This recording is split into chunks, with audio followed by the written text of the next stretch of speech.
That's right. It's Monday night. Sports on the Hill podcast. CP3 coming to you live from the lab. RobbieG live from the man cave. You just checked out the new commercial for the SportsOTHP apparel line with the new hats and snapbacks that I got. So feel free to hit me up about that. You can inbox me at Carol_Porter@yahoo.com. Get you a nice sports OTHP hat to help support the movement, ship it out to you and everything. But as always, we're here tonight talking about the great DC sports that's going on right now. I guess can't really say great, but the DC sports scene, the Capitals had a 2-0 week, which we're very happy to talk about. Over the last couple of weeks, we haven't had the best shows to talk about with some of the games that the Capitals are playing. So they played two solid games, I feel, this week. We're going to break that down. Then we're going to get into NBA talk with the Wizards and the NBA All-Star Weekend. I'm going to give my quick take on that before I get out of here. And then RobbieG, as always, bringing a great Olympic coverage after NBA. I've heard some good things about our Olympic coverage. A lot of folks don't cover that stuff, but Robbie has a great panel with his new Twitch followers and friends to contribute, and I greatly appreciate that because, like I say, I don't watch all the sports, but we have people that do. That's going to bring you the best coverage around. RobbieG, how are you doing tonight, good sir? Good. It's been a crazy 4-day weekend. Unfortunately, Zach was feeling a little under the weather, so we had like all these plans that we just blew up in our face. But it was okay. We had a chill time, hung out here. Beautiful day today. We were hanging out outside a little bit, and so we still made the most of it. We got him tested. It's not COVID, just a cold.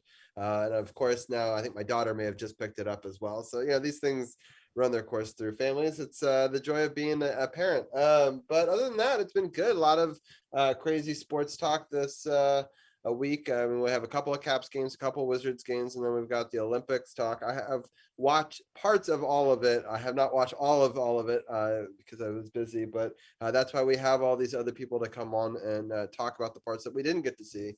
But it's been a good week for Caps fans. It's been a good week for Wizards fans as well, even though the Wizards didn't have anybody in the All-Star game. We'll break that down as well. But yeah, things are going pretty well. Carol, things going well with you? Yeah, it's been it's been an adventurous month in the car sales game. We're starting to get some new cars back on the lot. So, if you're in the market for a new or used vehicle, you can also check me out for that down at Waldorf Honda, 2450 Crane Highway, Waldorf, Maryland. Feel free to hit me up, and I would love to earn your business on the vehicle. Like I mentioned, the apparel line, I'm in the works of trying to get the apparel line back moving and getting some more stuff out because we definitely appreciate all the support and all the folks that have been purchasing some of the apparel and trying to get more stuff out there because like I said, I love to see the pictures with the folks wearing our gear, and I haven't ran anybody in the streets yet, but I can't wait to. But we got some things in the works. I'm in the process of, as I say, trying to get a big interview. We always try to have a big interview.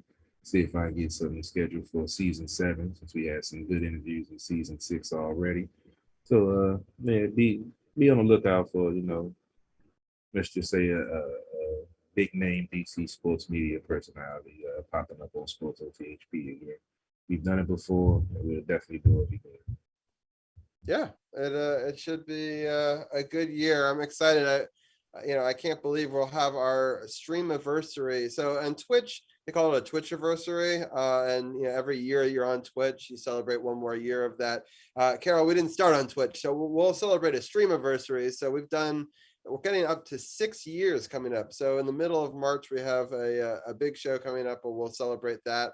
May even get some special guests at the very end to talk March Madness with me, because that was one of the very first things we ever discussed. Carol, if you remember episode 2, we had Arun come on and talk March Madness with us. So I think it'd be kind of fun to relive some of the early podcast moments with that. And then the rest of March, I'll be taking off. And then in April, we start season 7, which is crazy to think about, and how far we've come, and the cool new graphics and logos that people people could check out tonight if they're checking in on our Twitch channel. And it's kind of fun to continue to add new and exciting things on every year. We've sort of built this up as we've come along. So with that being said, let's talk about the Capitals a little bit. I'll break down the scoring, then I'm going to get your take on it while I share to a couple of other groups as well. Let's talk about last week. It was a good week for the team. The first game was in Nashville. The Capitals jumped on the board pretty early on. Joe Snively he's amazing. I love all the pictures of him idolizing Ovi growing up and seeing Ovi's car on the street and being like, wow, was really in awe of him. And then now just to get to see him score on a line with him, or getting to see Ovechkin be so excited for him in the lineup, it's just really cool. It's already his third goal of the season, and a Connor Sherry 11th assist, Dmitry Orlov 16th assist, made it 1-0, 4:17 into it. They got a goal 2:43 into the third, so no scoring in the second to tie it up. But Nick Jensen responded right away. About a minute later, scored that goal, because I was kind of worried with the momentum shift there. But Nick Jensen scored, assist by Garrett Hathaway, his 8th, and Carl Hagelin's 9th. Nick Jensen's 4th goal of the season, made it 2-1. Ovechkin got one on the power play, as he does, his 30th goal, and we'll talk more about that as well. John Carlson's 29th assist, Tom Wilson's 19th assist, made it 3-1. And then Ovi got an empty net. He leads the league in those as well. And then his 31st now, 1837, made it 4-1. Ovi scoring 30 goals with one team, Carol. It's never been done more. So there's happened only a couple times in history of anybody ever even scored as many seasons with 30 goals, which is now up to 16, I believe. And but no one's ever done it with one team. And so I think that's a remarkable feat. And it's definitely, I know he always breaks records every week, but it's one that we have to pause on and talk about his longevity. And I know that everybody this week is talking about, hey, Sidney Crosby got 500 goals and 150 power play goals. And I was like, well, that was nice. Ovechkin did that, I don't know, I think it was 8 seasons ago. But anyway, but I just want to he's consistent and he's on the ice. And I know that people debate back and forth between Crosby and Ovechkin, but for him to consistently get over 30 goals for this many seasons is incredible. Carol, what are your thoughts on him and the game? Well, you already know how I feel about Ovi. You talk about the longevity, 16 straight seasons with 30 or more goals, the first player in NHL history to do it with the same team.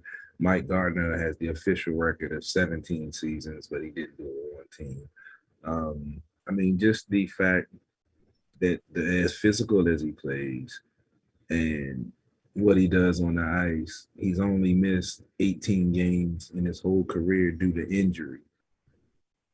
You know how he throws his body around. He's,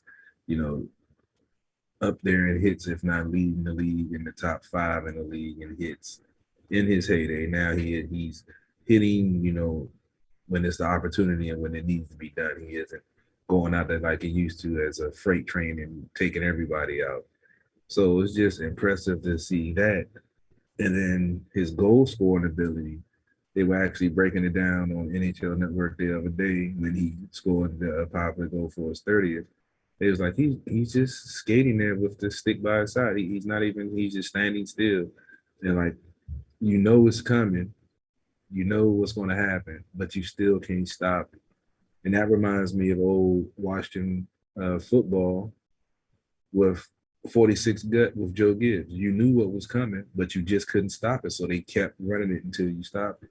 And him being in the OV office, no matter how many times you shade somebody over there or the goaltender knows coming, there's nothing you can do about it. And he hit that one short side.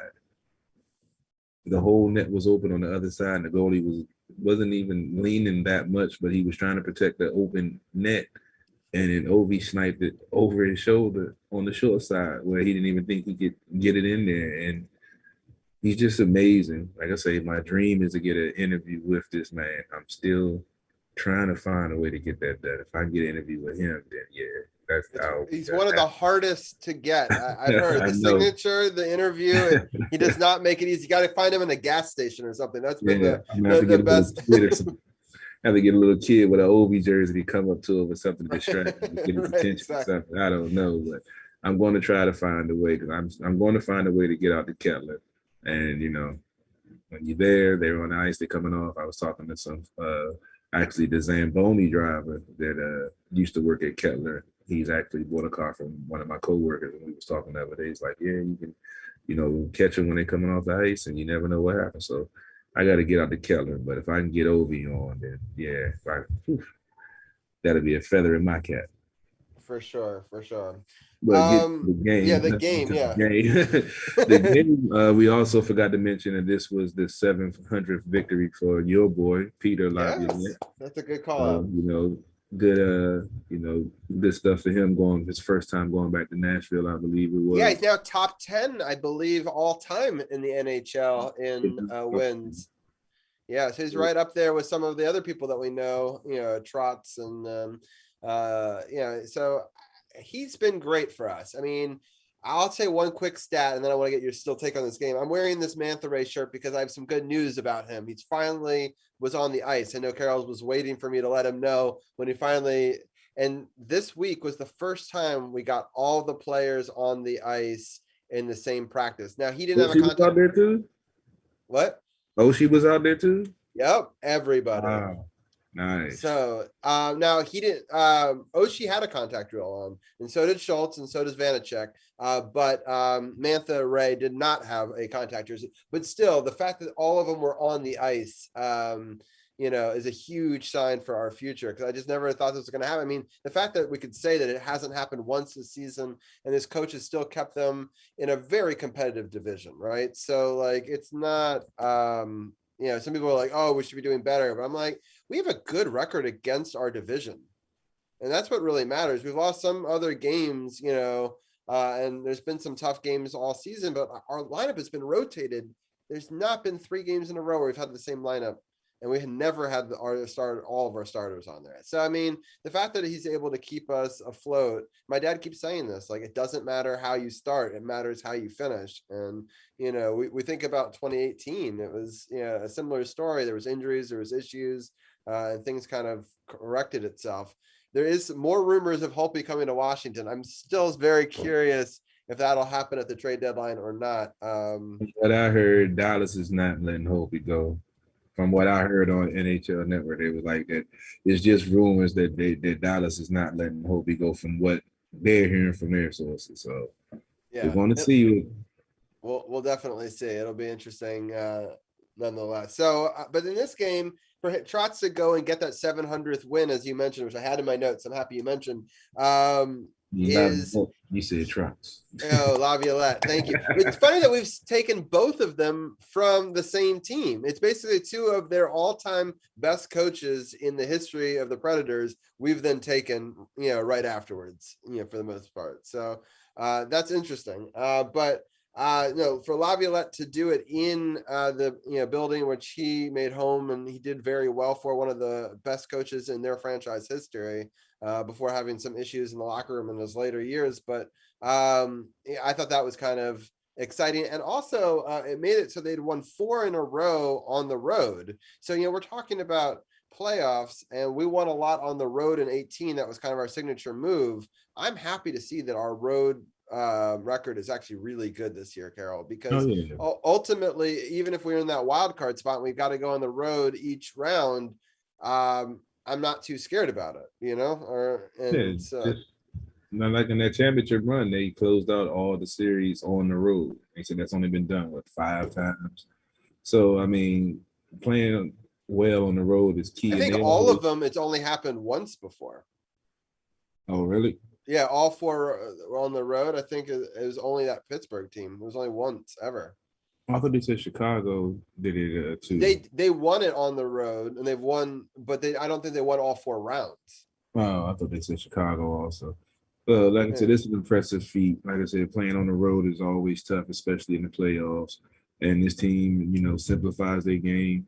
And they know their game is, even though they're an offensive team, is keyed on defense. because they can play defense in their zone and get into their transition game and get odd man rushes. With the talent that they have, no matter who's in the rush, you're going to have, quality scoring opportunities, and then you take advantage of those and put pressure on the opponent. Like we saw in this game with them getting an early lead in the first period. Excuse me. And then Nashville answering early in the third after, Caps had the lead going into the third, 1-0. And then what was it? Not even a whole minute after, you got Nick Jensen, getting the goal to take the lead back. And then Ovi getting his power play goal, taking advantage of the power play when the team make a mistake. We've seen in the recent weeks they've gone to power play, up one goal, they get shut down, and then the other team come back and tie the score, and then they score again because they take the momentum. So it was good to see them get a goal to keep the momentum going their way. And then Ovi gets the late empty netter to ice the game at 4-1. This was a good game for this team because Nashville is a quality team at home. Their goaltending wasn't as good as we're used to seeing. He had a 80.889 save percentage. He gave up 3 goals on 27 shots. We've seen the Nashville goalies give this team issues before that, especially down in Nashville. So it was good to see this team, get over the hump and win a tough game on the road and win it impressively. Yeah, I think I was getting the stats confused. I think you might be right. There may have been another time where that many has been done on the road, but never had all of them been done on the road and comebacks in all of them. So yeah, that was the other thing, was that they were able to be resilient in all this. I was thinking about that while you were talking, but see, I think you might be right. More of one on the road. But anyway, so it's just a good start to the week because it's a short week and we only have 2 games and then we got a big break again, and so it was important that we get both of them. So going into the Philadelphia game, I just didn't want to have a letdown, and I was so happy to see that Kempney scored at 18:35, his first of the season, assisted by Nick Dowd, his 7th, and Garnet Hathaway, his 9th. We'll hear a lot more about Garnet Hathaway. He had himself, I think, a great game. I mean, he was the number 1 star of the game. So in the second period, they tied it on the power play. Then Joe Snively got his 4th goal, I believe, in 4 games. Also on the power play, assisted by Connor Sherry, his 12th. Dmitry Orlov 17th. It's 2-1. They unfortunately tie it again at the end of the second period and then take the lead going at 16:09 in the third. So I was thinking, man, they score in the last 4 minutes of the game. I'm at a bowling alley on my first day night with my wife in a very, very long time.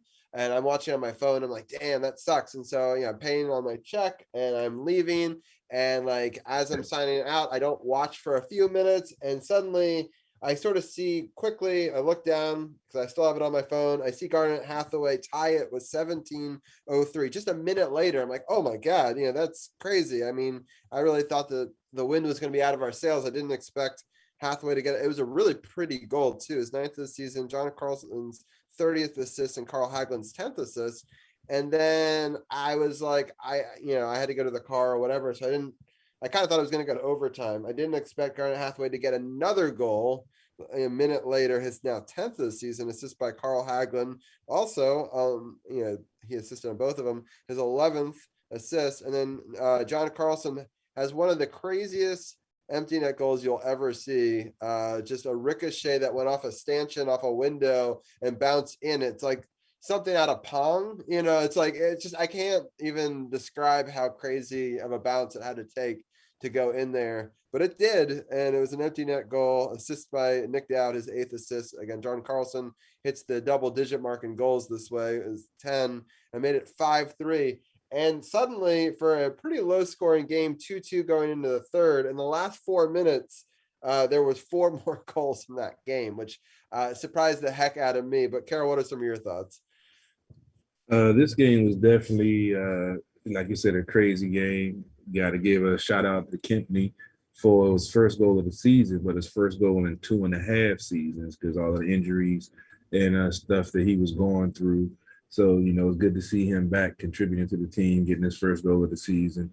And then Hathaway, you mentioned he had a big night. It was the first start. This was his first career 3-point game. He had an assist and 2 goals.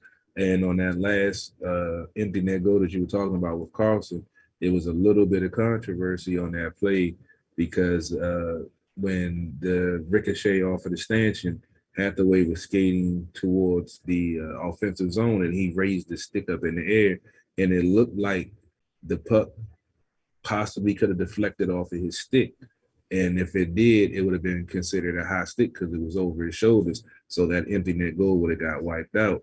But after they reviewed it, they saw that he didn't touch it, and they ended up giving John Carlson his 10th goal, as you mentioned also. So the Hathaway and Carlson getting a 10th goal, on the same game was cool because, you need scoring from everyone. You can't always just depend on Ovi all the time. He had a 4-game goalless drought, and he came back and got the 2. But you can't always depend on your top players in the playoffs because they're going to be matched up against the top defensive pairing. It's going to make it very difficult for them to do what they normally do. So you need that secondary scoring, and especially Carlson with his the way he scores from the defensive position. That's always an added bonus.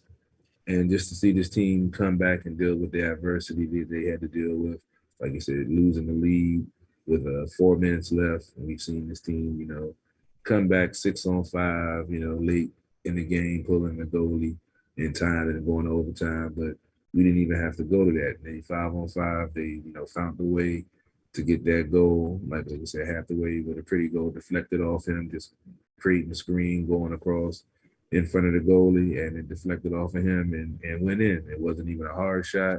It was just get it to the net, and good things happen, and that's what happened.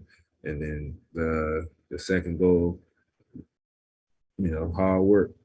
Laviolette put their line back on it because they saw the hard work they got on that goal and rewarded them, and they paid dividends for the team. So that's what you want to see. As Robbie mentioned, the adversity with all the different lineups and all the different players coming in, young players. We've had seven players get their first NHL goal this season. So we haven't really seen that with this team, that we've had, so much youth on the ice. So it's good to see that this team is starting to get healthy and getting healthy at the right time, because it's going to come down to, like I said, it ain't how you start, it's how you finish.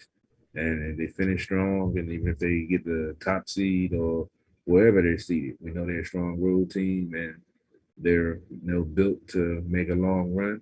Question mark is, are they going to make a move on a goalie? Because that's what mostly everyone has been saying, that it's the goaltending that's been inconsistent, and they need someone to lock it down and give you that consistent number one and take it from there. We saw Sammy get 4 or 5 games in a row.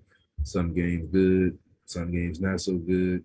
Double V has had some injury issues, even though when he's been in there, he's been locked in. But if he can't stay healthy, can't depend on him. So I'm hoping they do make a move, because if they can solidify the goaltending, and then we start to get healthy again and get our players back, and they start building chemistry, they start getting the line set going, for the playoff push, then only good things can happen when you get those combination, those things coming together. Yeah, for sure. Let's talk about the upcoming schedule real quick. We have a 5-game win streak going on the road right now, so I hope that we can continue that. We're playing against the New York Rangers, who have not seen very much of this season. We kind of beat them pretty badly early on, but the Rangers have been a dominant team this year. They've been playing very well in a lot of games. Their last ones, they've only have one loss in their last 5, I believe. Hold on, let me just make sure that I got that right. So it was to Detroit, but they beat Ottawa, Boston, Florida, and before that they beat Seattle. So again, the losses to Detroit was 3-2 at home. So it's going to be a tough game for sure right now in the standings. It's all pretty close in the Metropolitan. I'm just pulling it up right now. So if you look at the Metro, the Carolinas in first place with 74. Pittsburgh's got 70. The Rangers are right behind them at a nice 69, and we're right behind them at 65.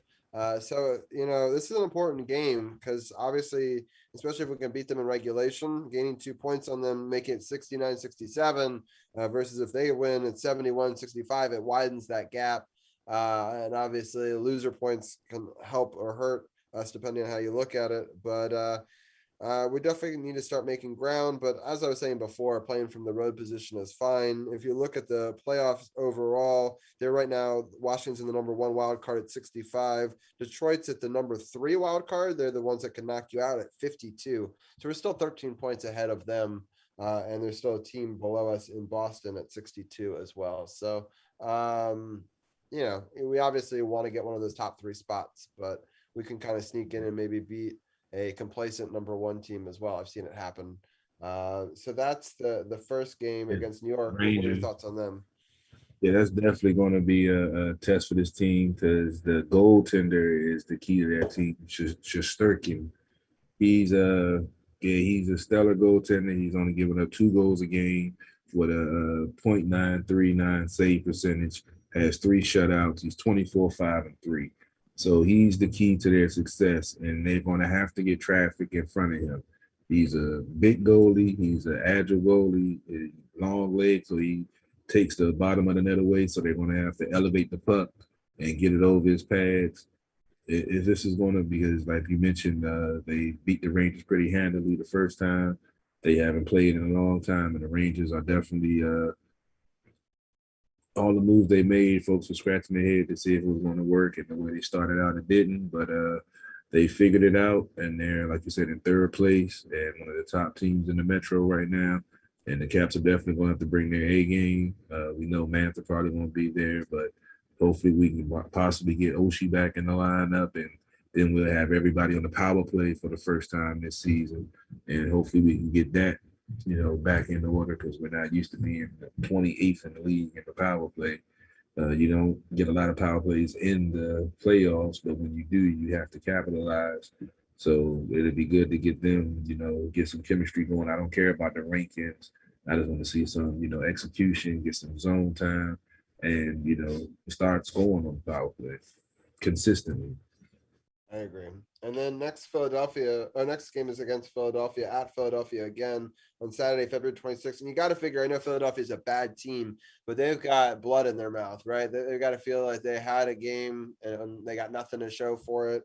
And it's one of these afternoon games that I hate so much that seem to be such trap games for Washington. It's also tough that we had a week off. So I'm a little nervous about both of these games. I'm happy that they will be like Thursday and Saturday, so there won't be a lot of time between the road games. But I'm hoping that they stayed hungry through that break and come out strong against the Rangers, but then don't have a letdown game against Philadelphia. What are your thoughts on playing them in the matinee game? It's definitely going to be a tough battle. We saw what the game was last week.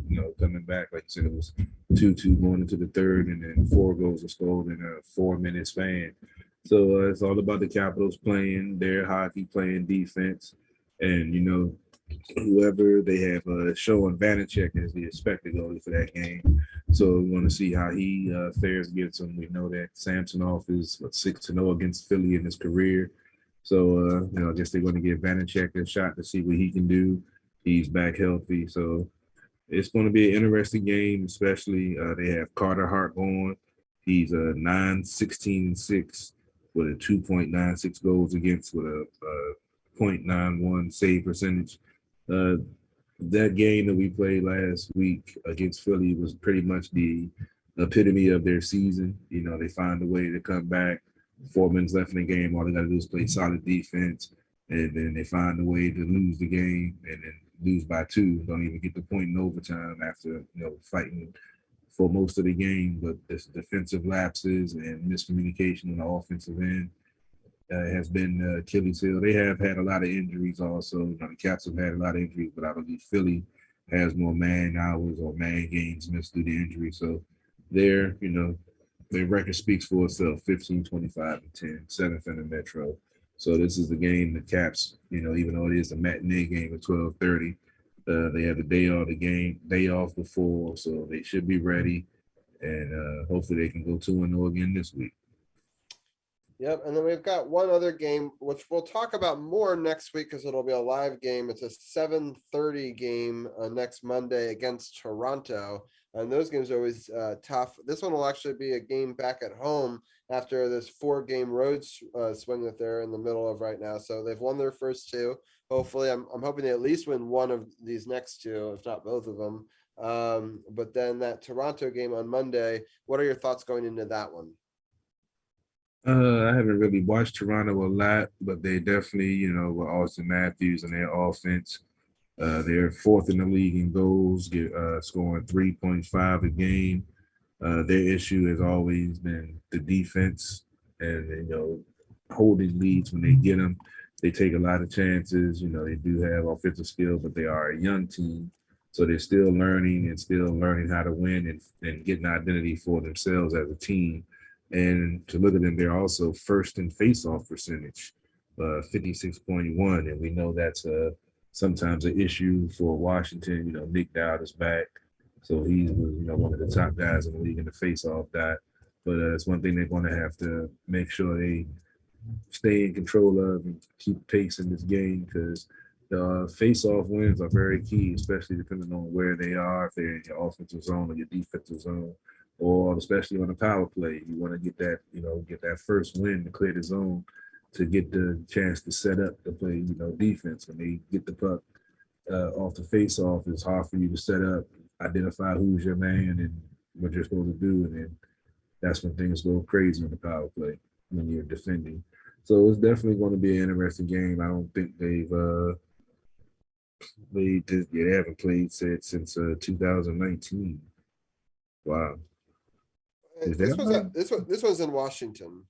Yeah, this one says previous matchup was 4-3 win, October 29th, 2019. Yeah, because they didn't play no Canadian teams last year. Yeah, exactly. So that's yeah, why. wow, that's a long time. Yeah, and to answer, the Maple Leafs lost their last game 6-3 against the Blues, but they beat Pittsburgh 4-1, beat Seattle in Seattle 6-2, lost to Vancouver at Vancouver 3-2, and lost at Calgary 5-2 in their last five. Just to give you a sense of, they've had some rocky games, but also some high scoring games. So just as you're talking about, Austin Matthews has 33 goals this season.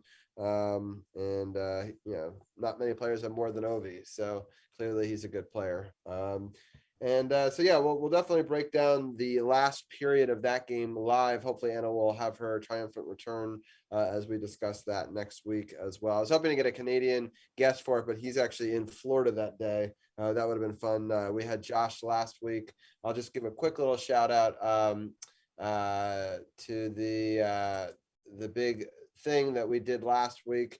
If people can see live up here, we made $53,000. So if they're watching on my screen, I'm super happy that we were able to be a part of that and give some attention to it. And I even clipped it up and put it on Instagram. And so I'm really proud of what we were able to do with that campaign. And so yeah, it's I really wanted to talk. He was a big Toronto fan, but so hopefully we'll get him on in the future. But I'm happy we were able to do that, Carol, for Valentine's Day last week. Thank you for letting us be a part of that as well. I'm happy that it was so successful for the kids, and we're going to definitely try to do it again next year as well. I'm actually watching. They got bonus coverage of Montreal versus Toronto. Toronto's looking like they're about to lose this game 5-2. It's like 3 minutes left in the third. So Montreal has locked them down this game and up 5-2, looking like you're ready to get the victory. Things are getting a little chippy with one of the defensive guys against Montreal. They stopped it before it turned anything. It looked like Toronto has 35 shots. Montreal has 29. Montreal is up 5-2 with 2.5 minutes left. Boston beat Colorado 5-1. Let's get some updates on here while I'm checking out the game. And that's pretty much it. So, yeah, we're going to see Toronto on the road. They're definitely a different team at home. So, like I said, the Capitals should, be able to impose their will, get the crowd behind, and get an early goal and take control of the game like good old Capitals hockey we used to see. Yeah. All right, well, that's a great breakdown of how things are going with the Caps. Hopefully they'll have a great week and we'll be in the midst of an awesome game. We're going to bring in a couple of our guests for our NBA segment. I know that Carol had a quick couple of thoughts while we bring them in and final parting shots. And then we'll let Carol go. I'm going to switch here this new Caps logo for the Wizards one. And I know we'll talk All-Star as well, but I didn't have time to make an All-Star graphic. And thank you, Champ, and Tim, for joining us. Champ, thanks for being a moderator over there. And shout out to Andy, who's also in chat, and so are some other friends as well. But Champ, how are you doing tonight? Doing all right, Robbie. Doing all right. Just want to say, since he's on the line, happy birthday to Arun. Man's turned 25 for the 100,000th time. But yeah, all right, I'm good. How are you?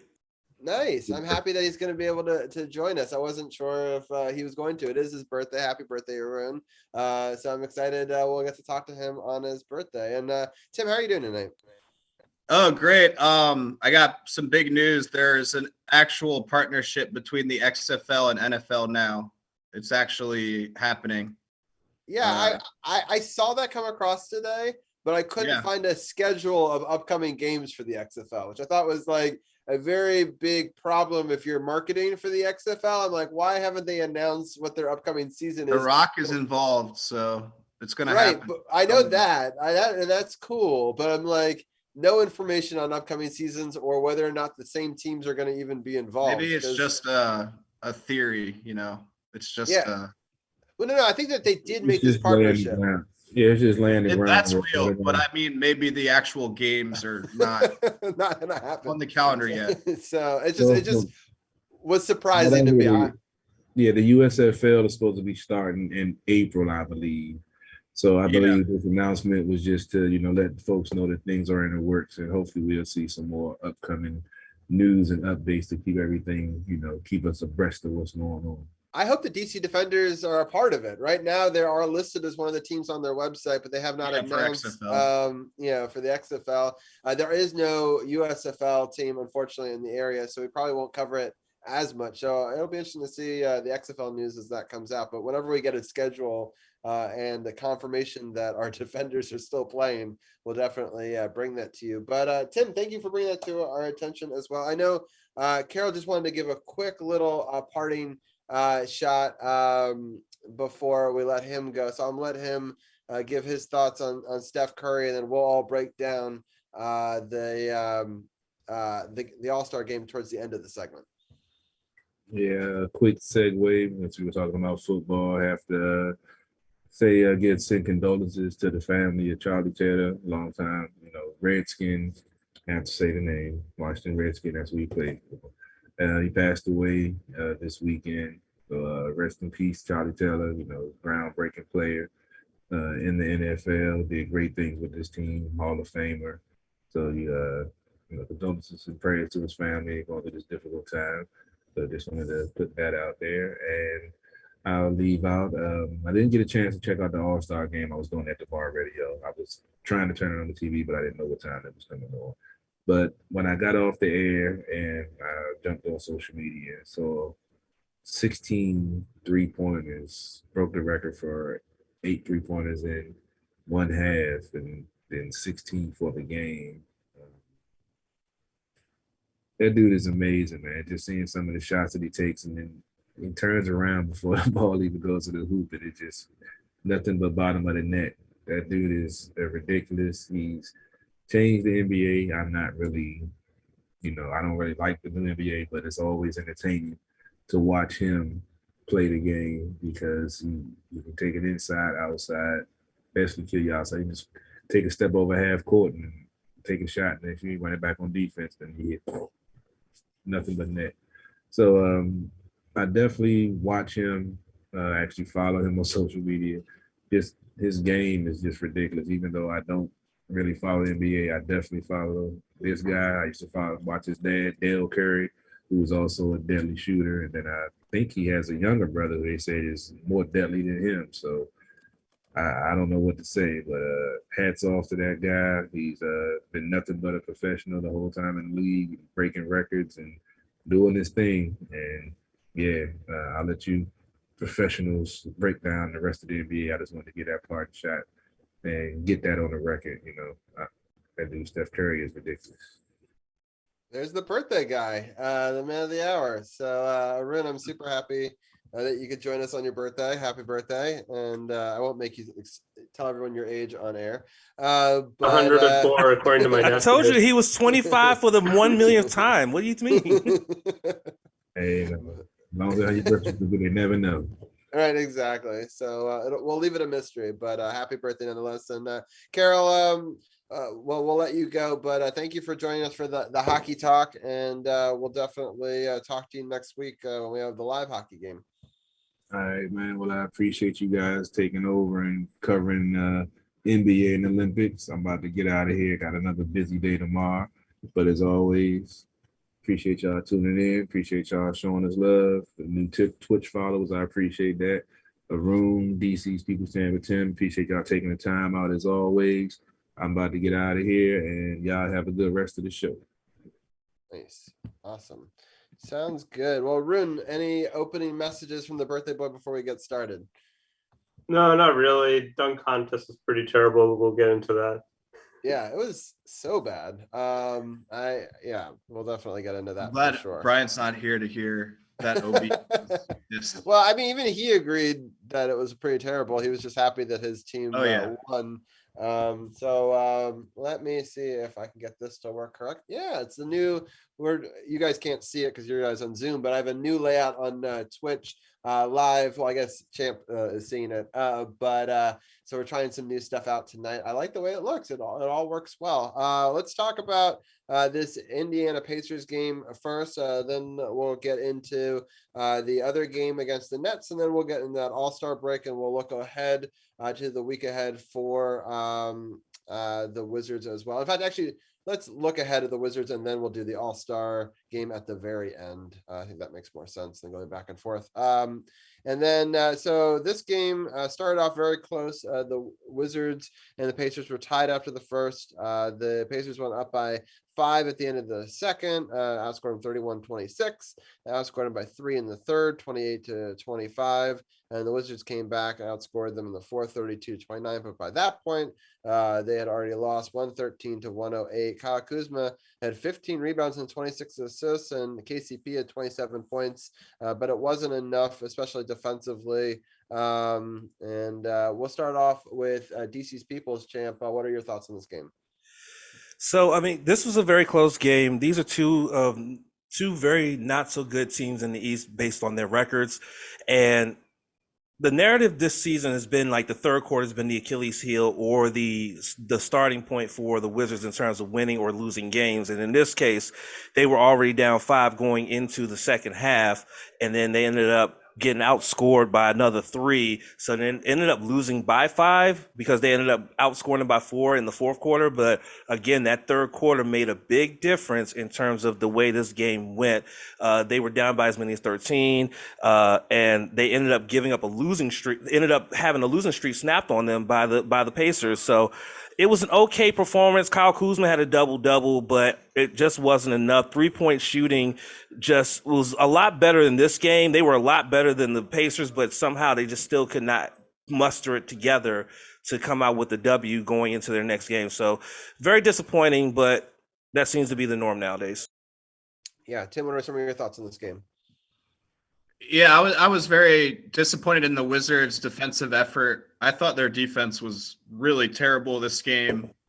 Indiana shot great from inside the 3-point line, and it was mainly because they were getting really easy layups. And Indiana brought in a lot of new players from Sacramento, like Buddy Hield and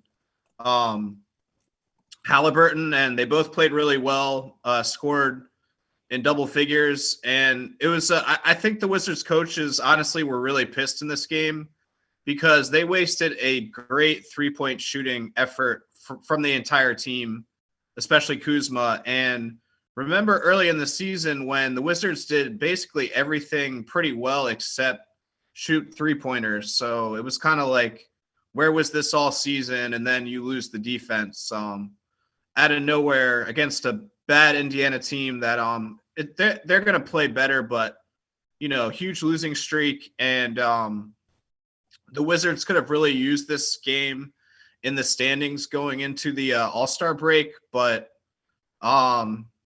it's just tough road game back to back. So At least they kind of played better the next night, but that's for later. Yeah, for sure. Arun, what are some of your thoughts on this game? Yeah, Kuzma, he had a good performance from three, but he took 27 shots to get 26 points. It was like 3 of 15 out of like 2-point shots, which isn't going to get it done. KCP had a really good game, 27 points. But yeah, as everyone mentioned, the Pacers, they're not that good, and this is a game the Wizards should have won. Last year, the Wizards beat the Pacers every single time. This year, they're 1-2, and the one win came in the beginning of the season with, I believe, Bradley Beal out, Dinwiddie and Bertans leading them in an OT win, but not going to get it done against the Pacers team that hadn't won in February. They were only 1-7 in the month of February now after this win. And overall, just it's probably wins like this are not even going to get you into the playing game, and may look like the Wizards are playing for draft positioning rather than the playoffs, even though they played better later in the week. Yeah, I agree. It was frustrating because I feel like we could have stolen both of these games here, but I'm happy that they were able to get the next one. Let's get into that game. So it started off really, it was close in the first quarter. The Nets outscored the Wizards actually 28-26. The Wizards came back in the second quarter, outscored them 29-23 to take a small lead at halftime. Then the Nets outscored them 27-23 in the third, and the Wizards put up 39 points in the fourth and outscored them 39-24 to take a 117-103 lead. So a really big win because of a very big fourth quarter. Pretty even scoring around the team. Rui Hachimura was the standout with 20 points. Ish Smith had 15. So that was exciting to see Ish ball out a little bit there. And overall, I was really excited to see how this sort of new look team is coming together, and they're playing very well. On the Nets side, Patty Mills had himself a pretty good game with 22 points. But they weren't able to stop the Wizards defensively. So we'll go to Champ. What are your thoughts on this game? Number one, I wanted that Beedrill, by the way, and I didn't get it, so I'm a little bit upset by that. But anyway, I'm sorry, I did get it, but I know it's a pretty cool Pokemon. Yeah. But this game was really, really good. Of course, the Nets don't have Kyrie because of reasons. We've talked about that before. Rui Hachimura had a great game. Rui arigatou for that great game. Really great stuff. All in all, the third quarter for once was not the deciding factor because they got outscored in the third, but not by much, and they was able to put together a huge 14-point advantage on scoring in the fourth quarter, and that was the difference in this game. So a very well played game by the Wizards overall against a very good Nets team that's really don't have all of their pieces. They just sent the Beard off to Philly. They don't have KD; he's still out with injury, and then they don't have Kyrie because of reasons. So this was a game they had to win, and they went out and they won it. Exactly. I was happy to see that was the case. Tim, what are your thoughts on this game? Yeah, this was a really interesting game, I thought, as a Wizards fan, because you kind of got to see the new look team in this game. So there were so many players that featured in this game and played really well that were either hurt or kind of at the end of the bench before all of the trades. And it's nice to see now that the rotation is a little bit more set for the moment that players like Neto and Gill are getting good minutes and getting rewarded for playing hard in practice because they're playing big roles in wins both times against the Nets. Both of those players played well. The Nets are really shorthanded, but they just came off that huge comeback win against the Knicks, and I think his name is Cam Thomas. Rookie had a great back-to-back game, and a lot of people know who he is. So the Wizards had to contend with him, but I really like the TV analysis of Drew Gooden because he said he's a former player. He's like, look, the Nets are lazy tonight. They want to get to the break. Let's just take their heart out in the second half. And I think DC's People's Champ is right. They just kept it close enough in the third quarter. We knew the Wizards were going to come out stronger and just take the game because I think the coaches got on them after that really poor defensive effort, and they wanted the game more. So they just had to put, full effort in the fourth quarter, and this was, destined to happen. The Nets were not playing that hard. For sure. Arun, what are some of your thoughts? Yeah, Cam Thomas, it's interesting. The Wizards could have taken him, but they traded down and for Holiday, and they ended up trading for cash. So it's kind of Cam Thomas with a good game, but overall the Wizards, they played. I think Kuzma, he only had 5 points, but he didn't take as many terrible shots. Definitely got more of his teammates involved. Kispert had 16 points. Denny, double figures.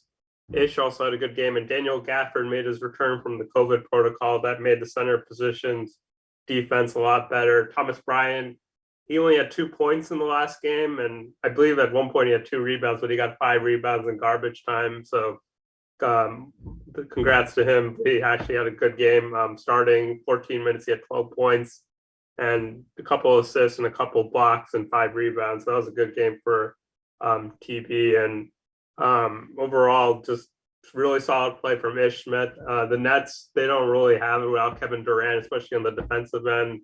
The Wizards' big men were kind of owning the Nets. And I think Patty Mills and Cam Thomas are keeping the Nets in this game for a large portion of the game, but 39 points in the fourth quarter by the Wizards. That's enough to help them pull ahead. And if New York doesn't change its vaccine mandate, the Nets could miss the playoffs if Kevin Durant doesn't come back sometime soon. Yeah, I think they're going to fall quickly. I was taking a look at the standings real fast. Obviously, the Heat are at the top. The Bulls have had a really good year as well, so they're tied there. 76ers are going to be a tough team to beat. Cavaliers, the team we're actually going to see next week and talk a little bit more about. And it's Bucks, Celtics, Raptors, and the Nets have that 8th spot that a lot of teams are clamoring for. Now the Hornets are at 9. Hawks are at 10, and the Wizards are outside looking in at 11. So they need to get some wins here soon to try to steal one of these spots. But the Nets could fall out of that spot, and the Hornets, Hawks, or Wizards could move in. The Knicks also potentially could do that. I mean, they had a really good start to their season, as did the Wizards, but they've had a tough go of it, only winning 2 out of their last 10 games. Let's take a look at the week ahead for the Wizards real fast, and then we will talk about that All-Star game. So the first game we have is against the San Antonio Spurs. That game is at 7 o'clock on Friday, so they still have a pretty long break after the All-Star break to go, and then they'll play the Cavaliers on Saturday. So it's a back-to-back, but again, a long break since their last game. And that one's at Saturday, February 26th at 8 o'clock. And then they'll be playing the Pistons the following Tuesday. I'll start off with Tim. Tim, what are your thoughts on the Spurs and the Cavaliers back-to-back? I think the Spurs game is very winnable. I picked the Wizards in this game because we need to get revenge. DC still has not ended that terribly long losing streak in San Antonio, but been able to get a lot of wins lately in DC because the Spurs have not been great. And I think this is a good win for them. I mean, they still have Pop, but just not a lot of talent now. They have one All-Star, but they're very low in the standings. So I like the Wizards in this game. Definitely a lot easier than the next night. Yeah, for sure. The Cavaliers have been playing pretty well. All right, we'll go to Arun next. What are your thoughts on the Spurs and the Cavaliers back-to-back?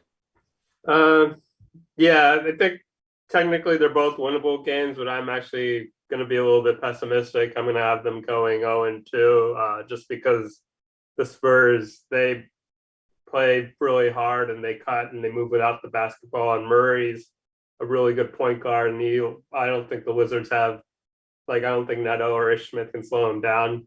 And as indicated by that last time he went off, but hopefully, if the Wizards are going to make a playoff push, this could these games could be a win, maybe two. But right now, I just not really seeing it with the Wizards right now, especially with Bradley Beal out.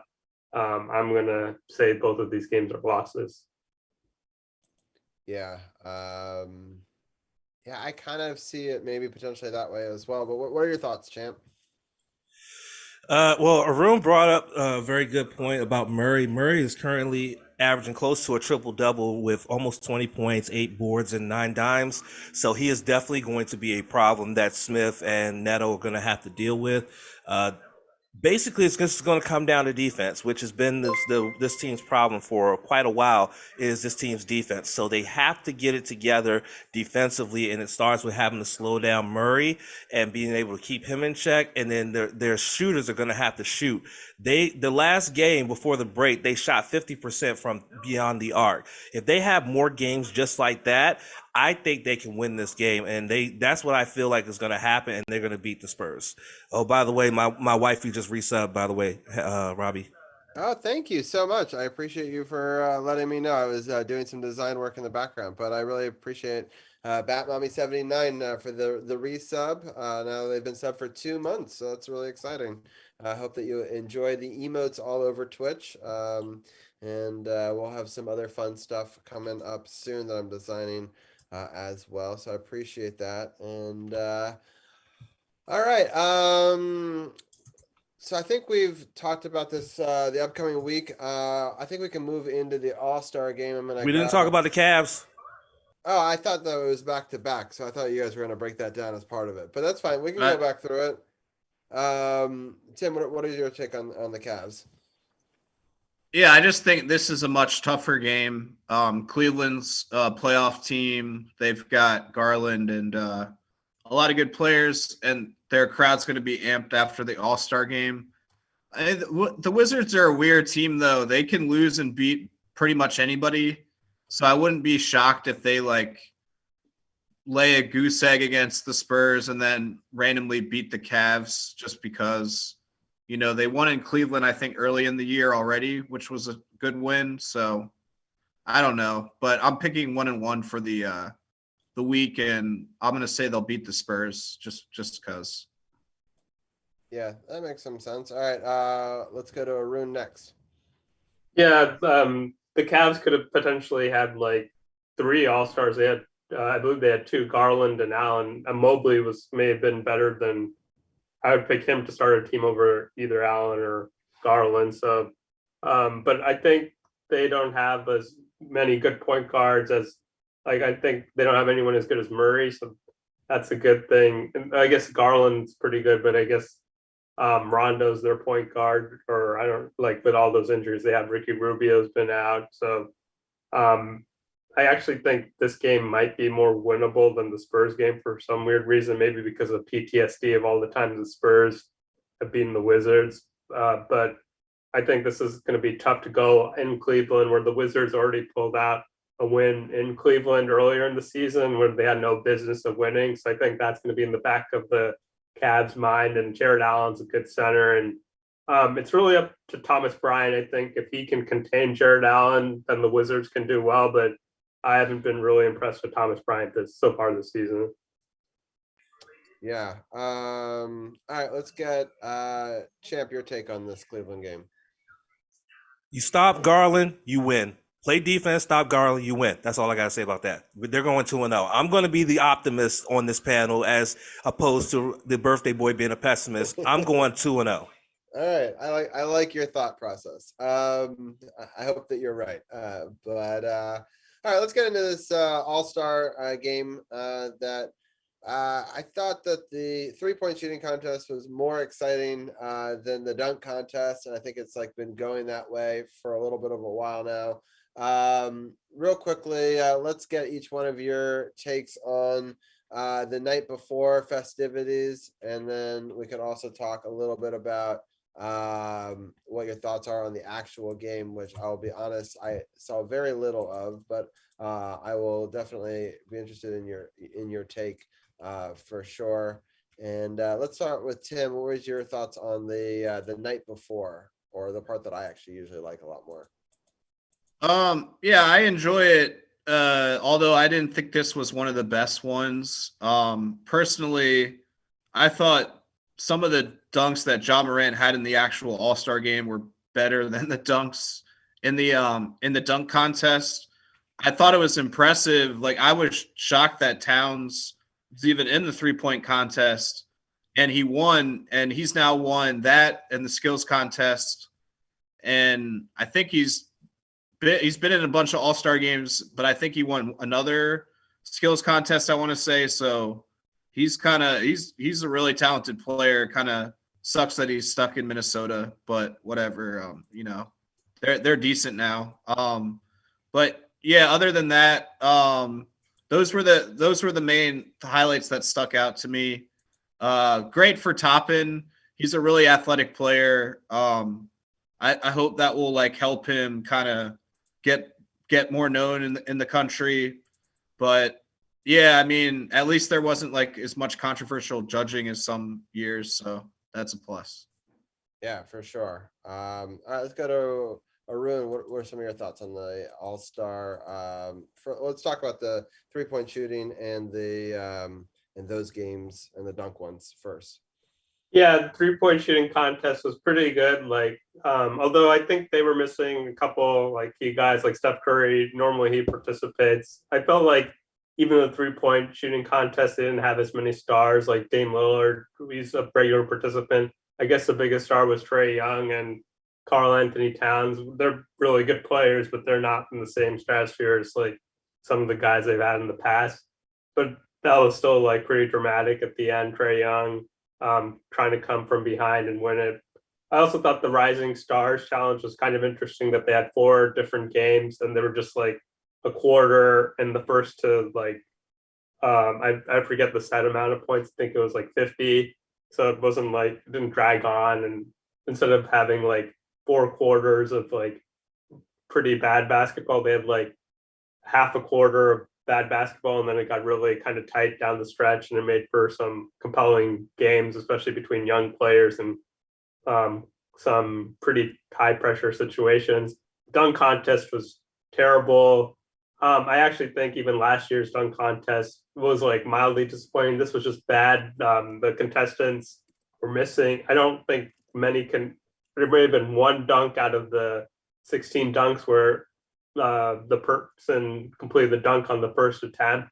And Obi Toppin and Cole Anthony, they're Obi Toppin, he's like a backup on his team. Same with Toscano Anderson and Cole Anthony, and I forget the other guy. They're just like, Jalen Green. They're just on like the worst teams in the NBA. So they had like absolutely no star power or even like regular, like even like, I don't know, Kyle Kuzma would have been a bigger name than anybody they threw out and he's not even that good of a dunker. And the dunk contest was essentially just like on Sunday night, like every single dunker was throwing out a better dunk. Like Embiid had a windmill, Giannis had these incredible dunks. Even LeBron just completing a pretty normal dunk was even better than, I guess Obi Toppin didn't have an in between the legs dunk, which was really nice, but he didn't finish very hard. And I think Obi Toppin would have been 3rd place in probably every single dunk contest and probably almost like the last 20 years. It's probably the worst. Like maybe since like the 2014 dunk contest with like they had the stupid T format with John Wall ended up winning. Maybe that's like the only dunk contest that's up there as one of the worst dunk contests, other than maybe like if you're upset about the judges, there definitely been a couple of those moments, especially a couple of years ago. And that's why John Morant said he didn't participate in this year's dunk contest because of Dwayne Wade giving a bad score for Aaron Gordon and one of the dunks so that a Miami teammate could win. So maybe they need to clean up the judging so they can get some of the young stars like back into the game. And even like the guys like Zach LaVine, they weren't all-stars, but they turned into all-stars. But these guys, maybe maybe Obi Toppin could become a good player, but I don't think he's going to become like an all-star anytime soon. So, but the game was great. Curry had 16 threes. Carroll said like he's just like it's one of those players you just have to watch, and all the players were there at halftime. Michael Jordan, Magic Johnson, LeBron James, pretty much like everybody was there except for like Tim Duncan and Scottie Pippen and a few others. Probably, and they couldn't make it because of COVID reasons, but it's pretty incredible to see the top 76 players of all time, at least according to the voters, with some weird exceptions not making the list, but still great to see all that history in the building, even if it's Cleveland. So that was a great night. It was interesting that two guys from Ohio and like LeBron winning it with the game-winning shot and Steph Curry having all those threes. It's cool that two guys from Ohio kind of were the highlight in the showcase and of the winning team. And LeBron moves to a perfect, I believe, 5-0 in this format where they pick their own teams. So that's interesting. Yeah. Like this team was the rosters were pretty imbalanced. It was impressive. Embiid was able to keep it this close without, especially without Kevin Durant playing, and Kevin Durant picked a pretty bad team. And I think some key player, the roster judgment by the coach, I forget who was coaching Joel Embiid's team. Oh, Eric Spoelstra. He had some weird substitution patterns, but Embiid played really well. And it's funny because Curry was hitting all those threes, and the team Durant was still in this game somehow. Like, and that's why I guess the new format's good, because it allows, like, if the game's close down the stretch, then like the first to 24 points in the fourth quarter, it's like a kind of a good number, because then it doesn't drag on too long and the game ends a lot shorter than it normally would. So and yeah, LeBron paying homage to Michael Jordan in the post game, hitting the shot, the fadeaway patented mid-range shot. Steph Curry couldn't break the scoring record set a couple of years ago by Anthony Davis with 53 points, but 50 points is still very impressive for an all-star game performance. 16 threes. I don't think that's going to be broken in a while, maybe by Steph next year, but other than that, I don't see it anytime soon. Yeah, and Davy, who's in the chat, and he's going to be joining us in a little bit. He said that the system, the format, does that more often than not. Made for a very close game. It didn't last year, but 2 out of the first 3 attempts were big success in this using this format to try to get to a certain score at the end. And I agree. I like the format. It makes it a little more interesting and a little different. And so I appreciate other people for joining us in chat, including SFX Pines. So I really appreciate everyone for tuning in. And I really like the 3-point shooting contest. I hated the dunk contest. I thought that the game itself was pretty cool, and I'm happy that they were able to celebrate all the great players. I thought it was kind of a funny misdirection where there was talk all day that Michael Jordan wasn't going to make it because he was, managing a race car situation, and his car got second place, and then he hopped on a private jet and shockingly made it in time. I don't know why the media was like, he's not going to make it, but it's just kind of hilarious because it's like, the dude is a private jet. What do you mean he's not going to make it? Like, unless the weather like completely messes you up, which it could in Ohio, but he was going to make it. So I thought that was kind of funny. I'm happy that he did to prove anybody that was saying that wrong, because he has to be there. I mean, it would have been so bad if he wasn't. So, but yeah, I think I got some feedback.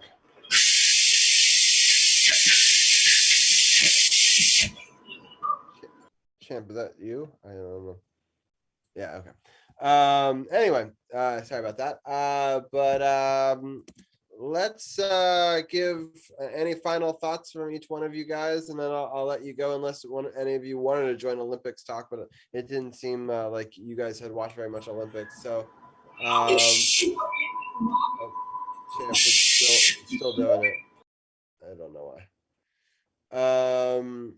But I'll start off with you, Tim. Any final thoughts you have before we let you go? No, I'm just glad that the NBA is getting creative with the All-Star games. I think within reason, it makes it a lot better. And they still don't play very hard, but that halftime show was great. Just the amount of players that made it was kind of impressive to me. And yeah, I mean, obviously Jordan's going to go there. That would have been bad. And I thought Barkley, it was funny that he was really emotional. But yeah, in terms of the Olympics, just shout out to Finland, finally won a gold medal in hockey. So good for them. But yeah, that's all I got.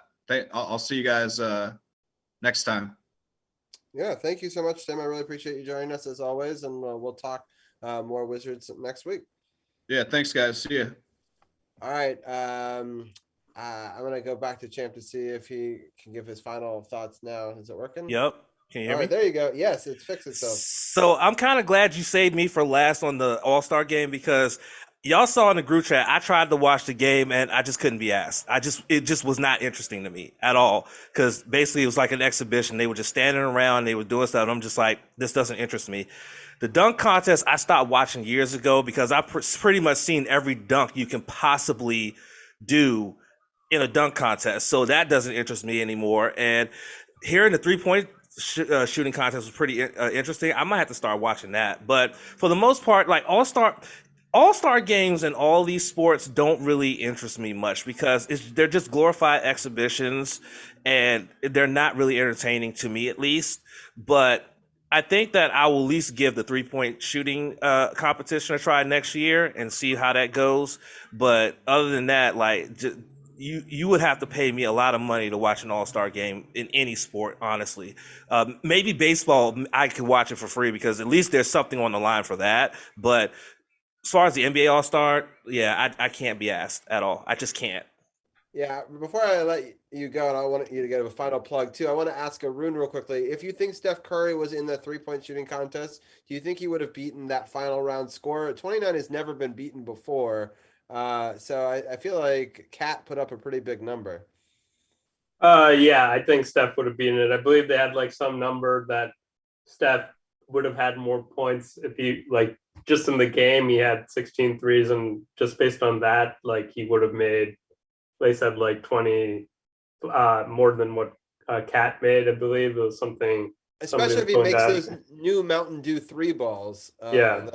I think he would win. Maybe there's a chance he would lose, but I'd definitely pick him as a favorite to beat Cat. Yeah.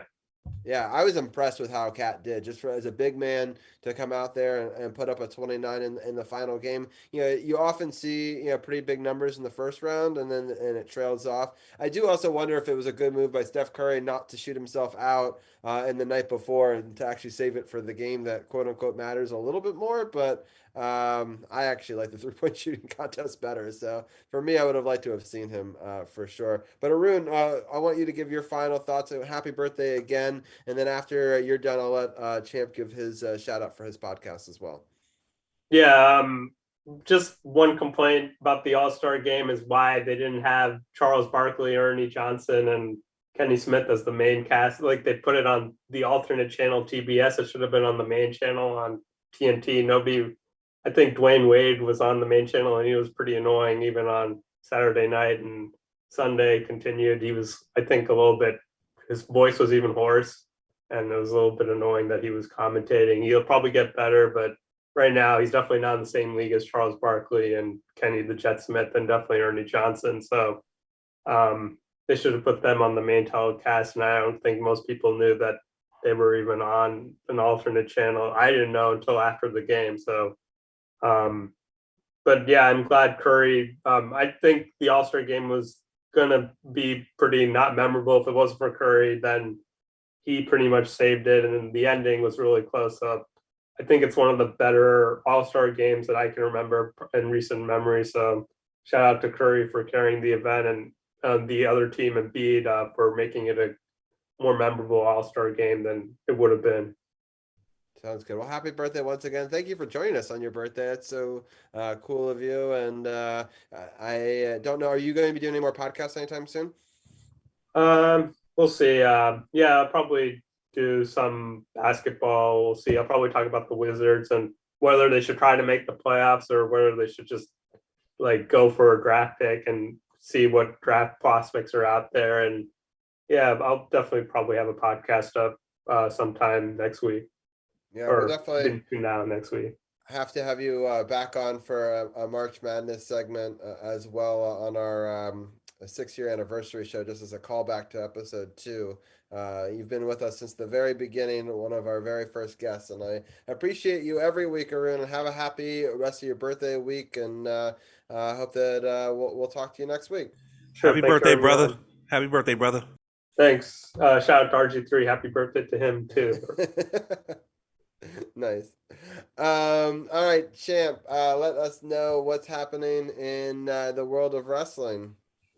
Absolutely. So this past weekend, New Japan had the final 2 nights of their tour, the New Year's Golden Series, which saw a couple new champions crowned, and they've announced the brackets for the New Japan Cup. It'll be their largest New Japan Cup tournament in history. 48 wrestlers. That's insane. So we're going to touch on that this Thursday night, myself and Sage on Twitch, as well as on our podcasting platforms. And then on Saturday, myself and Sith, we are going to be talking about Impact No Surrender. And we're going to be talking about what happened this week with the fallout to Elimination Chamber, which was kind of a dud. So make sure you check us out, twitch.tv/TrueNoSpotsPod for the live streams, as well as you check out the podcast partners button on SportsOTHP.com to listen to the audio versions of these podcasts coming up. Yep, I even just put the graphic up. I'm making a brand new graphic for you on the fly. So people can know what the logo looks like if they want to click that and check you out on all podcast platforms. I highly recommend checking the No Spots podcast. It's a lot of fun. Even if you're not watching alongside with them, it's still kind of cool if you're not going to pay for the pay-per-view to kind of get a sense of what's going on and hang out with other wrestling fans. So sometimes I find myself doing that as well. So thank you, Champ, as always, and for helping mod the chat. We'll definitely talk to you next week for more Wizards talk. Absolutely. Y'all have a good night.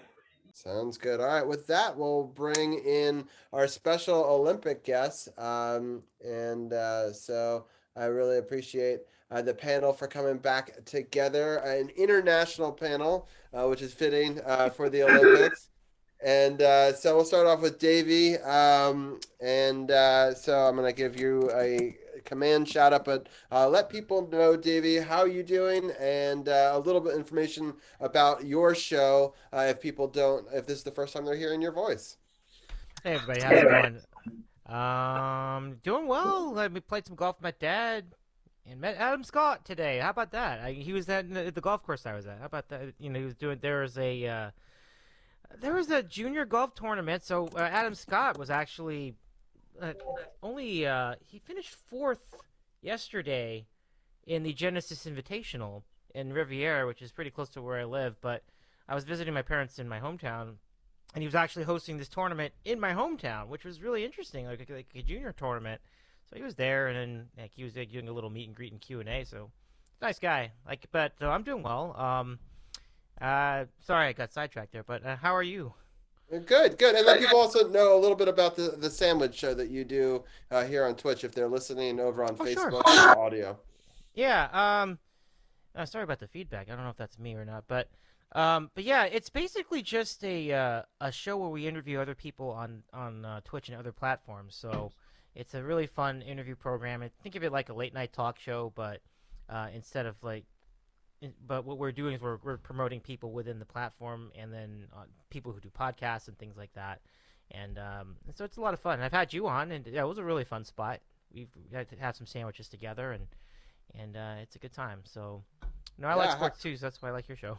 Yeah, I love it. It's a nice variety show. It reminds me a little bit of people like on YouTube, the Hot One show, where it's an interview and you use sandwich and food as a mechanism to get people to open up and talk about a bunch of different other topics. So I think it's very successful, and I love it. I've watched it for quite some time now, and I see that you now have an emote there.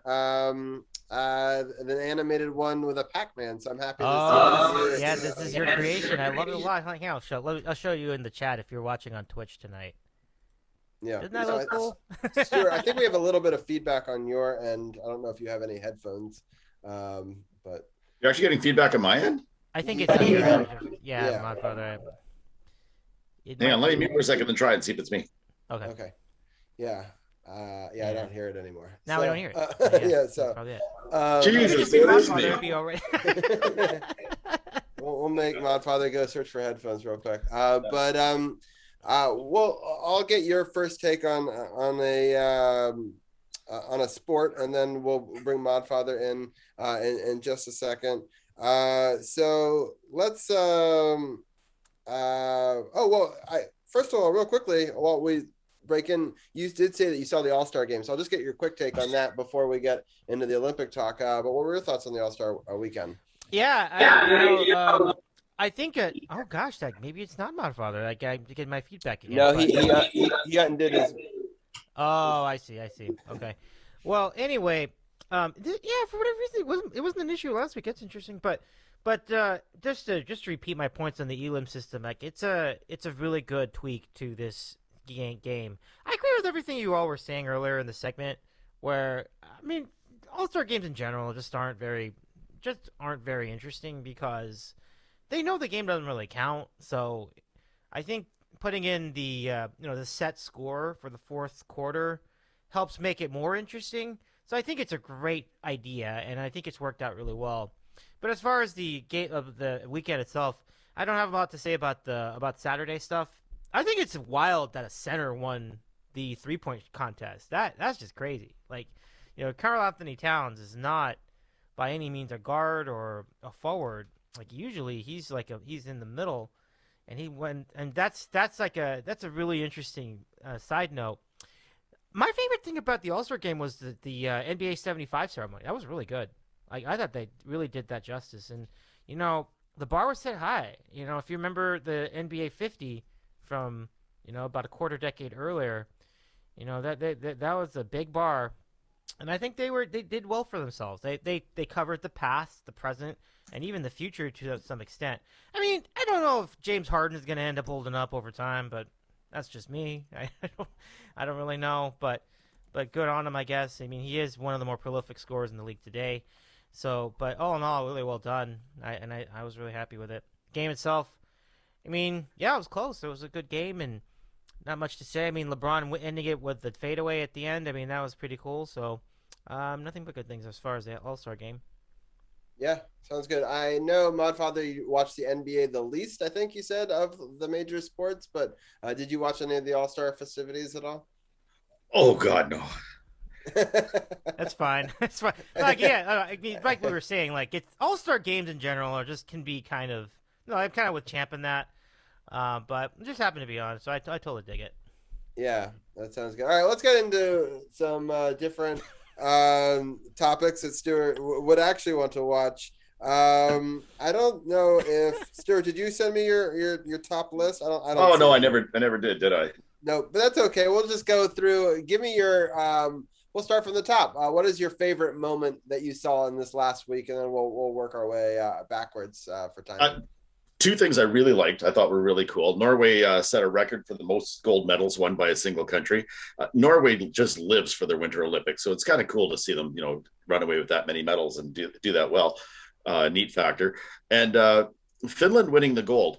Now, it's not a big deal that to most people that a country like that wins a gold, but I absolutely love it because this country has been struggling for years. They've gotten medals before, but they've never been a gold medal winner.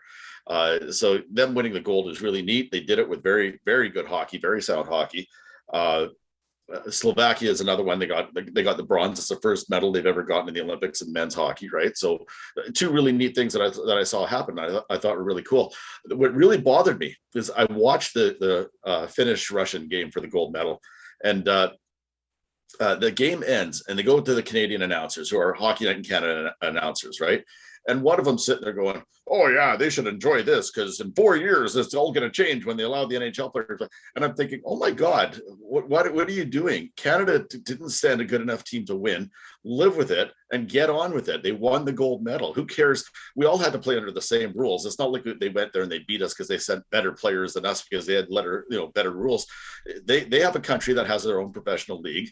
All over Europe, they have their own professional leagues. They're able to pull players from that, and we don't have that here. We have teams that feed the NHL teams, but because the NHL players weren't going, most of those teams wouldn't let their players go. So you know what?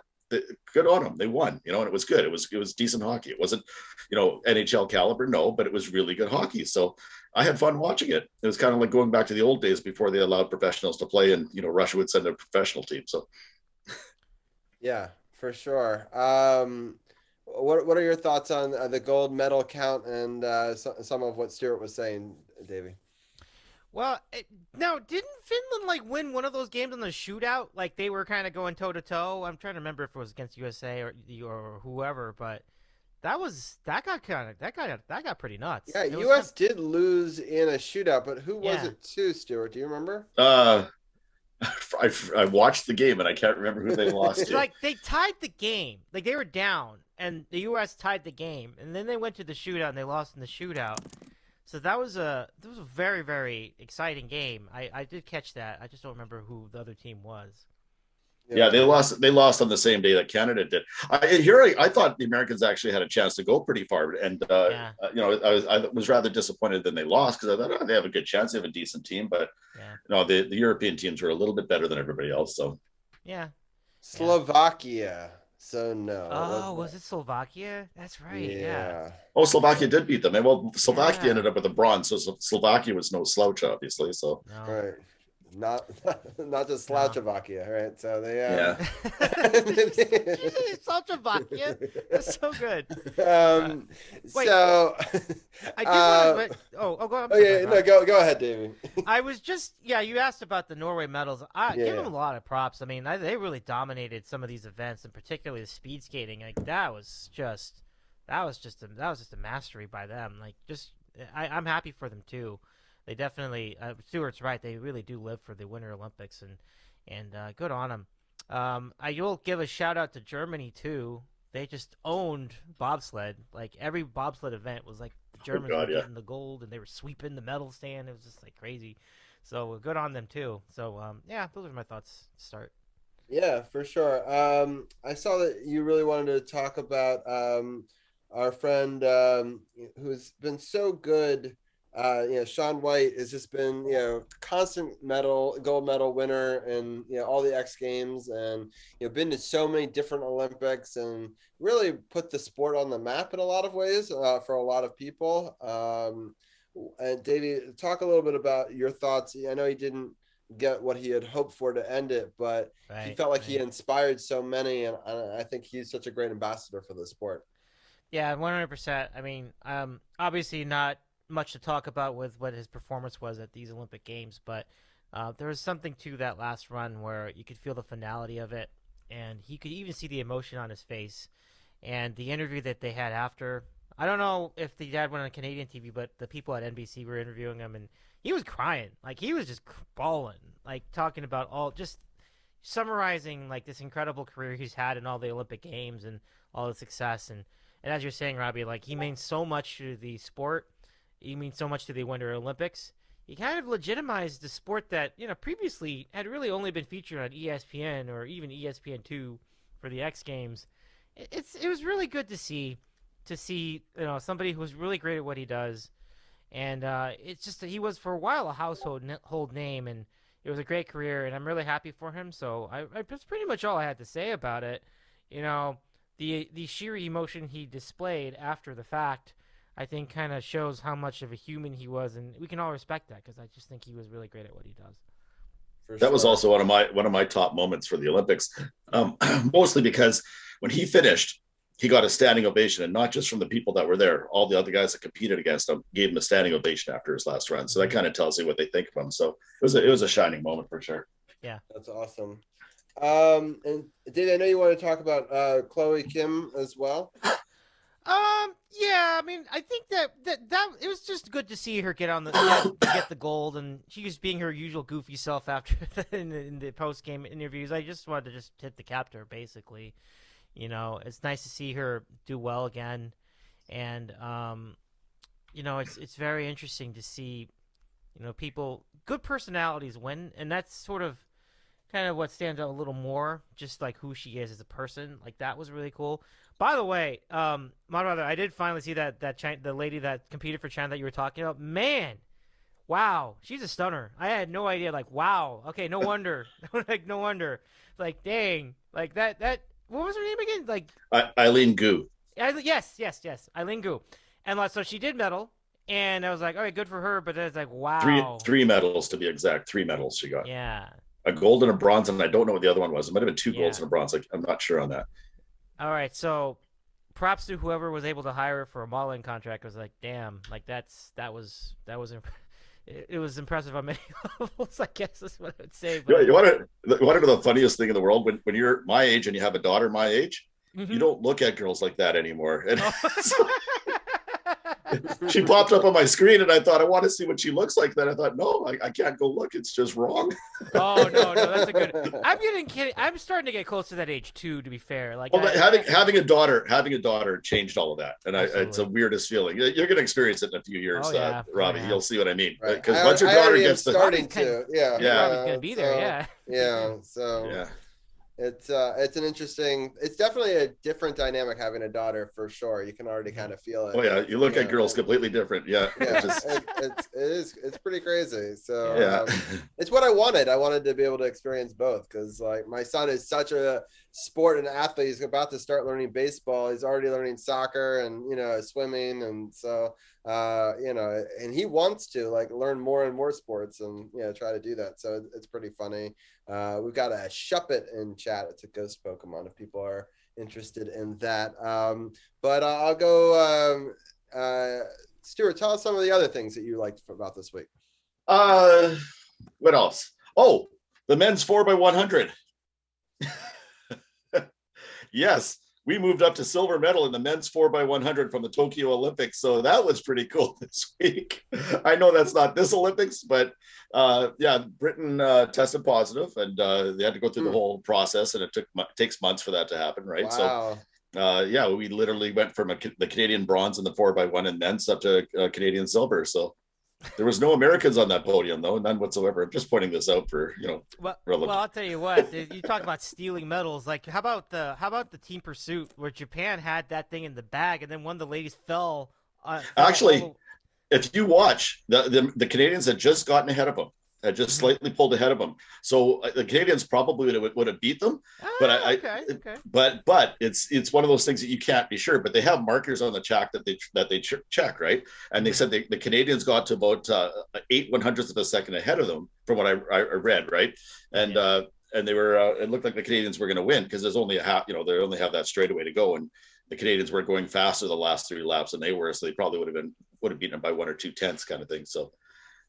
But it was sad that they fell. And as weirdest feeling in the world is when the race started, I thought to myself, the Japanese team's going to fall. Don't ask me why I thought that. I don't know why I thought that, but they did. So it was a weird thought. It just had to, because it's not uncommon for that to happen because they get their feet caught up and stuff like that. But I just had this feeling the Japanese team was going to fall. I don't know why I thought that. Just what are the odds of that? Yeah. But it's awesome. I mean, you take it. I mean, obviously, when you see the emotion after the fact, it was totally fun anyway. And as you mentioned, like they were ganging on them anyway. That's a good point. That is a good point. Yeah. You watch you look at the lap times and you can see the Canadians were probably going to win anyways. But you kind of want to see a good finish anyways. Even if the Canadians win and it's a really close finish, I'd love to see that more than seeing a team go down. I mean, it didn't matter to Japan when they went down; they were getting silver anyways because they were in the final, right? So if they stood up or went down, didn't matter. But still, didn't want to see that. Yeah, I hear you. For sure. Davey, any other sports you wanted to highlight? Well, I'll tell you what, I'm going to be honest with you. I got a little tired of the biathlon after like that. Once I got into that second week, I'm like, okay, all right, more shooting, more skiing, more shooting, more skiing. I have to agree. It goes with cross-country skiing too. Like how many distances can you go? And what's the difference between a 30K and a 50K? I don't know, whatever. Like, there should be a sprint, there should be a long race and a middle race. And okay, that's good, right? But it seemed like there was just cross-country skiing or they were shooting. And it was like, I'm like Davey, I love the shooting part. It's so cool and all that. But after about 2 days, I've had enough. I don't want to see this thing. Yeah, there really were a lot of events. I was not ready. I didn't realize they had so many. Like they had, like you said, 30, 15, 10. It's like, dang. And then they had the relays, the shooting relays. And it's like, this makes sense to me. Like, why? Yeah, I couldn't. Like, I enjoy watching some of the highlights of certain things. I found actually this Olympics, there was an Olympic channel, which I had not fully watched before. And it was cool because it cut out a ton of the BS. It's like you see the beginning of the event, you kind of see a little of the best parts, and they show the medal and they move on. And it's like rapid fire. It's kind of like Red Zone, but for Olympics. And I was like, this is kind of cool. Like, because I mean, so these are sports that probably wouldn't have sat and watched for like 20 minutes or an hour, but like if you're just gonna like rapid fire them into my brain, like I'll watch that for a little bit. So a shout out to them for having different formats. I know on Peacock they had the ability to stream other things, because once upon a time it was basically all US sports, and if you cared about anything else, you're kind of screwed. And they'll highlight some big players in the game, but it was tough to see whole games before.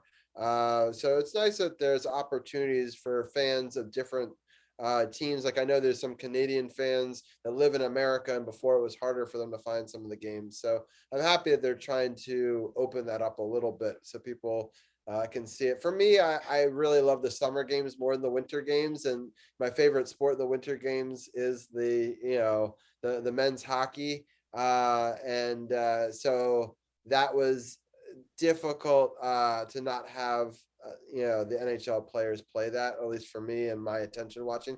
I will be honest, and I watched during KR's 1 year Twitch anniversary. I did watch Canada women's beat USA, and I have to say it was a good game. It was, they started off badly for Team USA, but they really clawed back into it to make a game of it. Stewart, what are some of your thoughts on that matchup? Clawed back in I guess that's one way to look at it. I'm going to look at it completely different. Canada was dominating them. There's no doubt in the world. They were dominating them. The Americans got unlucky on a couple shots. They could have scored some goals early, but nonetheless, Canadians were kind of dominating them.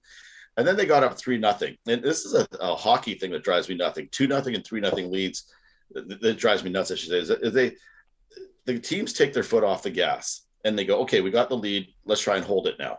And it's like, why are you letting the Americans back in? Why are you letting them, have shots on goal? Why aren't you going for it? And it's almost like the whole team goes, yeah, we're just going to slightly play back towards center more when we have it in the offensive zone and not go all out. I don't know why they did it, because honestly, that the 3-0 lead made me think, okay, yeah, they're really dominating them. They've got a chance to really run away with this. And the next thing you know, it's 3-1, and then the Canadian captain, and the dumbest thing I've ever seen, gets a penalty with 1:42 left and thinks, oh, she scored 2 goals. Why not get a penalty now? You might as well have the whole set, right? Go for the Gordie Howe hat trick, right? So she let them back in the game by doing that. They score a goal. It's just, to me, it's disappointing to watch when teams learn how to take their foot off the gas rather than go for it. That's what got you there. You didn't. I mean, we saw it in the NFL playoffs, right? When you have the best defense in the league and you let Mahomes throw passes that gets downfield in 13 seconds. Why aren't you going with what you got? It's like, it's the same concept. They played back and let Mahomes play. The Canadians played back and let the Americans, kind of dominate and get a chance to get back in the game. I don't understand it. The Americans were at a major disadvantage without Brianna. What's her name? I can't remember last name. But anyways, they're at kind of a disadvantage because that's their best player. And Canada, if you lose your best player, you're up against, 2 teams that are that close, that are that well matched. It's a big deal, right? Especially a girl that sets up goals like she does. So I think Canadians looked really strong. I thought they were by far the better team. The other thing that happened, and it's kind of a neat thing. I'm sorry, I keep on rambling about this game, but it was kind of a neat game for the Canadians to watch, because the captain, what's the captain's name again? Marie-Philip. Mm-hmm. She scored Poulin. 2 goals, right? Scored 2 goals. Kind of a neat thing, right? Where team captain scores 2 goals. I think she scored a goal in like every game. Yeah, I think she pretty much did. The Canadians set some weird records too. Like they had a defender that set a record for points by defender. They played more games in this Olympics than they do in most Olympics, but she slaughtered the old record, so that was kind of cool. But the goals by Marie-Philip Poulin were kind of neat, because she scored in the gold medal game. She scored now in 4 gold medal games in a row. So that is a record that, who knows if that'll ever get beaten. I guess it could be beaten because America and Canada play in those gold medal games all the time against each other. But the other women will catch up eventually, and then we'll be also rans in some Olympics, right? So it was neat to see that. That's a record that has never happened in Olympic hockey, where someone scored goals in 4 gold medal games in a row. That's a pretty cool stat. Yeah. A couple other things I think I'll bring up. Anybody interested in the curling results? Because the men's and the women's tournaments did go down. Great Britain had a lot of near misses, but they did finally win in the women's side, so that was cool. They got the gold there. They Sweden deserve won- the gold there. They're Yeah, a good yeah. team. They're a Oh, very good team. absolutely, absolutely. And then Sweden won the men's tournament, so congrats to them for the gold medal. And Great Britain gets the silver in that game. So yeah, they had a good curling tournament. Great Britain. Good Yeah. for them. Canada is What- known for their curling, and that's actually it was a big thing in Canada because we sent 3 veteran teams that have all medaled in the Olympics before. So you got a shot at medals here, right? The gold medals and all that. The Canadian teams, they all sucked. Even the team that won the bronze, the men's team won the bronze, and they were they were awful. All 3 teams were missing shots, making mistakes, and all of Canada's going, "Oh my god," because we're almost guaranteed medals in curling every year. Well, no, not this year. We got 1 bronze, but yeah, usually it's golds and silvers. Yeah, It's one gotta other be thing I like wanted that. to mention was Sarah Nurse in that women's hockey game as being the first Black woman to ever win a gold medal, in hockey. So that was, I thought, really That's kind neat. of Yeah. a That cool is cool. moment for her. So I just wanted to mention that as well. But Stewart, what are some of the other things that you found interesting? What else did I want to mention here? I had such a list here. Now I'm missing things. Well, while you look, I'll let Davy give his final. Yeah, I mean, thoughts. talking about going back to speed skating. How about Erin Jackson? She was favored, but she took the gold in the 500 meters, and that's awesome. Like, I love seeing speed skating. So, she was really highly touted going into these games, and I think that's really great that she got her gold. So that's really cool. So she's a fun human. Like, Have you guys ever seen speed skating in real life? No. I've seen some major competitions. Yeah. The speed they go at is like you don't get a real idea of how fast they're going until you actually see it. And you go, holy cow, these guys can move. And the 500 meters is so much fun to watch. If there's some serious skaters in there, oh my god, that's a great race to watch. So if you ever get a chance, I've always been blown away at ice level watching NHL hockey, and so but I've never seen speed skating before. But I kind of imagine. I didn't really grasp the different types of tracks they have. They have like the small track, which is basically the size of a hockey rink, but then they have a bigger one.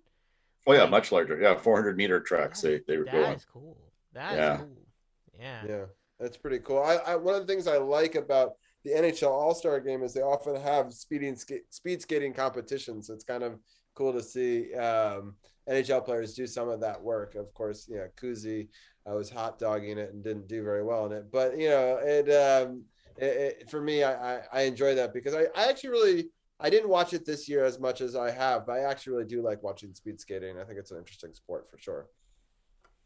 So Davey, I know you watch curling a lot. So I'm going to describe the American men's curling team to you. They look like a group. They look like a group that the bouncer would have to throw out at the end of the night at a stripper bar. Did they not look like that to you? I swear to God. Awesome. That's awesome.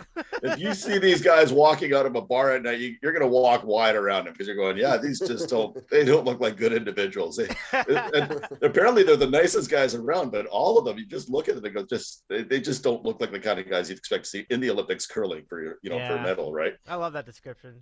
That's pretty good. That's pretty funny. Yeah.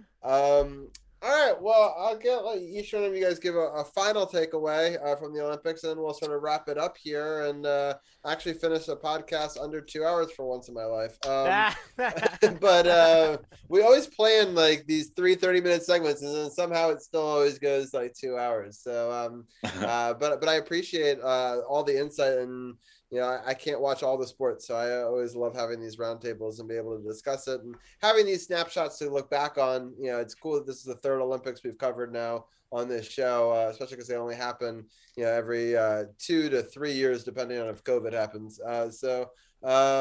But real quickly, Davey, any final thoughts on this Olympics? And then I'll get Stewart's last thoughts on it. There were a lot of little moments, right? You did have some moments of satisfaction and redemption for some of our athletes from the U.S. Nathan Chen is a great example. Shaun White gets his final send off. Erin Jackson gets her win. But I will say it didn't have the same pop, and maybe there's something to the fact that the NHL wasn't involved in this Olympic Games. But I don't remember any specific story that really like took the bull by the horns the way that the summer games would do. With, for example, like with Michael Phelps had his eight gold medals in swimming. I'm not sure if it's gonna be one of those games. I'm just kind of wondering if over time we might just forget about this particular version of the games. I'm not sure. Maybe Stewart would disagree, but it kind of was missing some kind of gravitational star that would have been on like next level. But we did have a lot of good moments in these games regardless, and so I'm glad they happened. And we'll see if we can get some superstar of that caliber next time around. Right. To speak to some of that, I think having it be the opposite time zone is always difficult. I know that there's been a couple of ones where it's in Asia. I think that takes some of the energy out of it. Also, not being able to have crowds and all the COVID concerns and all the worry, and not being able to have their families be there and rooting them on, and it makes it difficult to get into it in the same way that a normal Olympics is. At least for me, it definitely takes some of the energy out of the room, if you will. But Stuart, what are some of your thoughts and takeaways of this Olympics? Well, I got 5 quick takeaways, but I want to say to Davey, I 100% agree with you. For some reason, this Olympics really was meaningless to me. It was, right. And it's not just the NHL players not being there. Canada did well. We had lots of medals. We had lots of great moments. There's a moment where the CBC cameras captured 2 sisters that were competing in moguls or something. I think it was moguls, and one sister wiped out, and the other sister went over and had finished her runs already, went over and started hugging her, and they just put the camera on them and left the sound off, and you're just watching them hug for a minute and a half because one girl was just beside herself crying because she had a shot at medals and messed it up. So moments like that were great, but they were far and few between. And honestly, the Olympics should never be held in China. It's just never ever hold the Olympics in China because there's no character, there's no personality. One of my favorite Olympics of all time was Vancouver because there was character, there was personality, there was there was all the cool things that happened outside of the Olympic competition sites and all that. There was all kinds of good things that happened, but here it was just boring as hell. So 4 quick hitters, negatives of really why I freaking hated the Olympics this year. And I really did, because watching Eileen Gu win 3 medals, hot as she is, she has changed her story multiple times why she changed her citizenship, and none of them ring true. They're all bullshit. And watching her win for China, which is her trying to unite the world by doing this, all it did was make a lot of Americans pissed off, and a lot of anyone in the Western world pissed off, because we're watching her go over to China and play for them. No, thank you. Teresa Johaug, the Norwegian skier that wins the first gold medal of the Olympics after coming off an 18-month ban for doping. That's not good for sport. I don't like that. I don't want to see that. Canadian bobsled woman switched citizenship to the United States and won gold. She did it because she wanted to. Her husband is an American athlete, American bobsledder. She wanted to switch countries. Just switch countries. Don't make up all these bullshit lies and switch countries. And she wins gold yet on top of that. So the Americans got one of our golds. And the one thing that really, really makes me not want to watch figure skating ever again is Valieva. Oh my God, I've said it every week, I think, since we came on the show. She ruined the Olympics for me. Why is it we can't test a young girl? And if we can't test a young girl, why is she in the Olympics? The British team that lost the 4x100 had a positive test. They take their medals away. The athlete goes, yep, I'm guilty, walk away. But you don't walk up and say, oh, I took my grandpa's medicines. Well, he tested positive for 3 things that aren't in there, so forget that crap. You don't go and say, oh, she's too young to be tested. She shouldn't be in the Olympics if she's too young to be tested. Why are we watching this? And they didn't hold the medal ceremony. And this is a big deal for Americans, because the American team sued. They actually went to court to try and got an arbitrator involved because they wanted to have a medal ceremony. These guys trained their entire lives to get to the Olympics, and because the girl tested positive, they decided they weren't going to have a medal ceremony. Does that make sense to anyone? That's not sport in my mind. So yeah, the Americans got ripped off there, and I was really pissed about that more than anything, because these people, it's their chance to stand on the podium, and even though they got silvers and the girls tested positive is ahead of them, at least they get to be on the podium, right? So So those are my thoughts. There was a lot of negatives this Olympics that really stood out to me, that just, if you're going to have an Olympics, you should have rules, and the rules are just being kind of thrown away, it seems, lately. So yeah, good points. There, I rambled. No, it's good. I love it, and it's gonna It be a was tough couple of enough- years Can I, until we get to do this again. For so. anybody in the figure skating this year, other on the women's side, I should be specific. Like Nathan was obviously awesome, but most of those women were tough to take. I have to be honest. Yeah, tough. I agree. I like Nathan Chen, but the rest of it was hit or miss for me. But all right, well, with that, I've given both of you guys a shout out, but Davey, let people know once again any upcoming shows or exciting things you have going on the Sandwich Show. Oh, absolutely. I mean, tomorrow we have a big show. Well, we will be having Mark Cords and Abby C Music joining us together. So we have a combo show tomorrow. That should be really fun. And then on Friday, we have a roast stream. So if you've ever wanted to roast me, Stewart, this is your chance. Friday night. Why would I do that? That's so not like me. I don't know why you even say that. Yeah, Stewart's currently penciling it in his calendar. So Penciling. It's the only day on my calendar. Right. Sounds good. Well, I hope that people check it out, and we have the link in chat on. But if you're listening or on other podcast platforms, it's Davy is eating a sandwich over at twitch.tv. So I appreciate people for coming through and checking his workout. It's nice to see other podcasters on this platform. When I started on this platform, there weren't a ton. In fact, there wasn't even a category yet for podcasting. So it's nice to see other people sort of take up that mantle, and whether it be just chatting or podcasting platform, but talking sports and other fun activities. But Davey, thank you so much for being a part of this 3-week Olympic coverage and taking your time to do that. And I look forward to maybe having you on for a March Madness segment coming up in just a couple of weeks. Oh, thanks for that. And it's great to hang out with both yourself and Modfather. It's just nice to see you. I mean, it's great hanging out with you. You're a very fun guy, so I'm glad that I was able to be a part of this with you all. Yes, sounds good. And once again, I just wanted to give a quick shout out because we talked about it last week during this segment. If people missed it, I'm putting it up on the screen right now. We were able to raise $53,000 for charity, which is really exciting. I'm happy that we're able to be a part of that last week, and I'm happy it was such a success. And thank you both for joining in a bunch of the different chats throughout the week or 5 days of it. So I look forward to doing it, and we're thinking about doing it next year as well. So that'll be really exciting. But Davey, thank you so much for joining us, and we'll talk to you soon. Sounds good. All right, Modfather, thank you so much for being a part of this. We don't usually get to cross borders on this program, so it's fun to be able to get a Canadian perspective.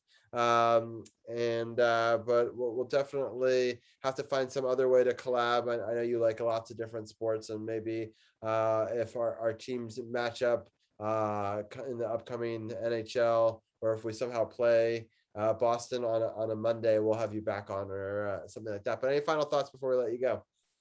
No, I had fun. I enjoyed it. Loved being on here. I love talking Olympics with you guys, and it was just generally fun for me. Yeah, awesome. Well, I appreciate it. I've also given a shout out. You can check him out on his daughter's Twitch channel, also on our friend Andy, Primordial Sounds. My evening this evening was Primordial Sounds. Andy went on, so I modded for him for a while, then I modded for Jillian, and then I came on here, and so like I've been going for like 6 hours now or something like that. Twitch will suck your soul away. So exactly. So I whipped off and made supper in the middle of it somewhere. I had to jump out of Andy's stream for a few minutes to make supper so I could be ready to go for Jillian's stream. So yeah, that's Twitch, right? It does that to you.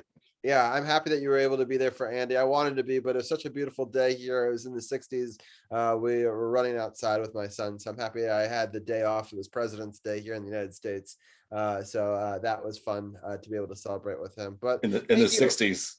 Yes. Minus 11 here, so right, exactly. Well, I mean, it had been in the 30s and like really windy and frigidly cold. So I mean, not negative like you guys get, but still not good for a son with a cold for sure. But yeah. So but thank you again, Stewart, and we'll definitely talk soon and find some way to collaborate again. Okay, have a good night. All right, and with that, we've come to the sort of the end of the program. We're going to end a couple of minutes early, but I really appreciate all of our guests for joining us. I hope that people really like the new layout, and so it's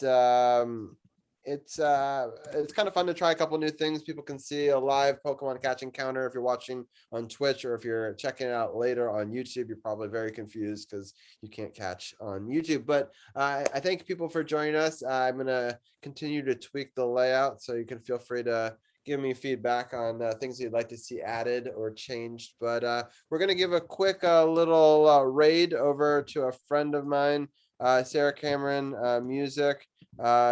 She's great. And I thank everyone for being a part of the show tonight, whether it was Carol in the hockey segment, our NBA roundtable with Champ, Arun, and Tim, and our last segment was Stewart, the Modfather, and Davy was fantastic as well. And I really appreciate everyone for joining us. And let me just see if I can get a raid going. And there we go. And